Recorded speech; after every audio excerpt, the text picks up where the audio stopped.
The lesson. Oh, yeah. And then, so what are some of the fondest memories, I guess? For me, Yeah. Clipsal 500 here in Adelaide with oars and hoods or whatever. What year would that have been? 10, Mm. I reckon. 10 or 11. No, 10, because it was hangover, I reckon. It would have been 10, I think.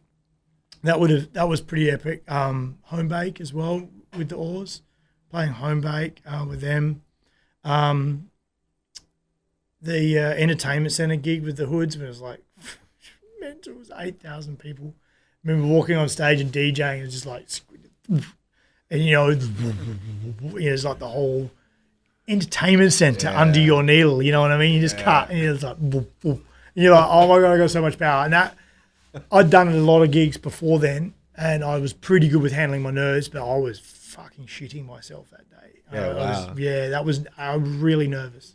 When I hit the stage, I was really nervous. I didn't want to fuck it up. Yeah. Now, can you recall any like funny stories that you remember with the Hoods being on tour?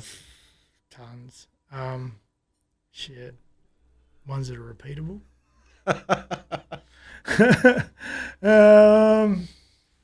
Not off by hand. Nah, I can't think of anything right off the top, man, that springs to mind. It's been out of my head for quite some time now, man. Damn. You waiting for the juice. I'm like, you gotta get. I remember because when I asked Plutonic Lab, he said one about like debris throwing up in his shoe at the airport. Like he couldn't make it to the toilet and he didn't want to yak on the floor, so he was just sitting there with his head like in his Nike sneaker. Yeah, there would have been one. I think I've still got a video on my phone. I'm not going to play it. There was quite a lot of heavy drinking after a lot of gigs, right? And we'd all have, hotel suites or whatever like that. I think it was even in London or something. I can't even remember now. It was after a fucking huge bender.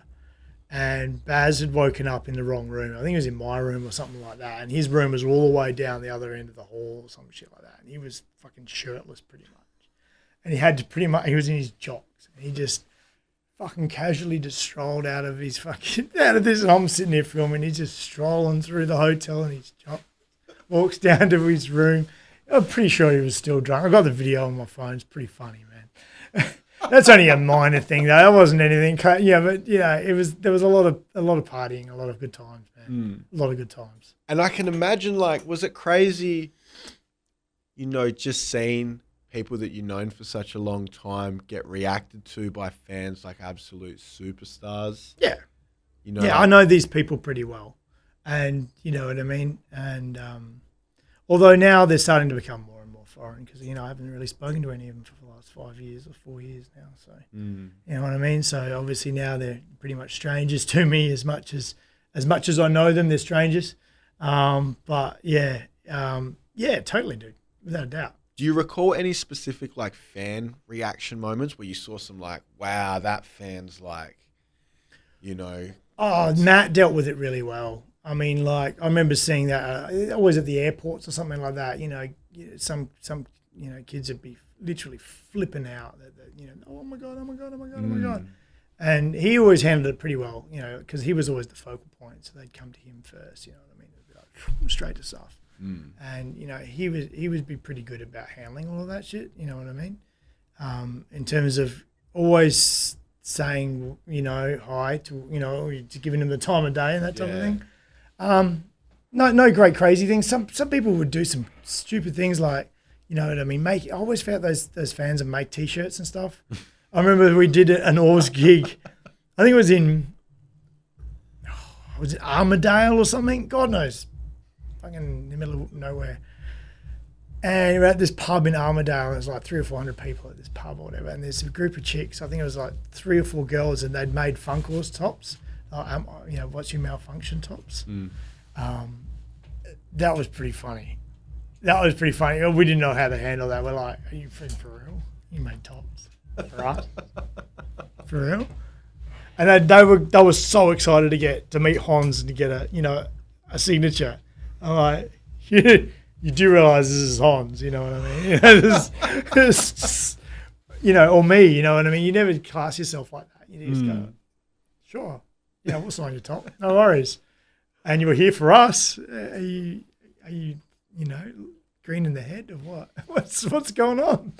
Yeah, no, it was kind of good times, but also, yeah, it was odd sometimes. Yeah. Now, I guess from where you were sitting, would you agree? Because I've heard that when it came to the hoods, Suffer was kind of like the RZA in the terms of that he was the dude with the master plan, and everything goes towards what Suff says.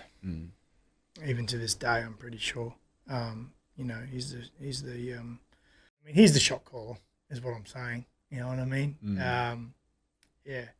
Because I heard he had like a 10-year plan or some shit. Like he really took the shit seriously from the door before there was even an industry for local rap, and really believed in it and pushed it and made sure that, you know, any money that was made was reinvested into the band. And they're smart, man. Yeah, they're smart with it, and they understand exactly what they're doing. You know what I mean? They're doing it for a reason, and they're doing it exactly for that. You know what I mean? And yeah, that's why they've succeeded to the nth degree. You know what I mean? It's not only their music. Obviously, they're very talented and they're good at what they do, but it's also the way that they treat themselves and the way that they professionally act. Simple as that. The lesson. 27. Oh yeah.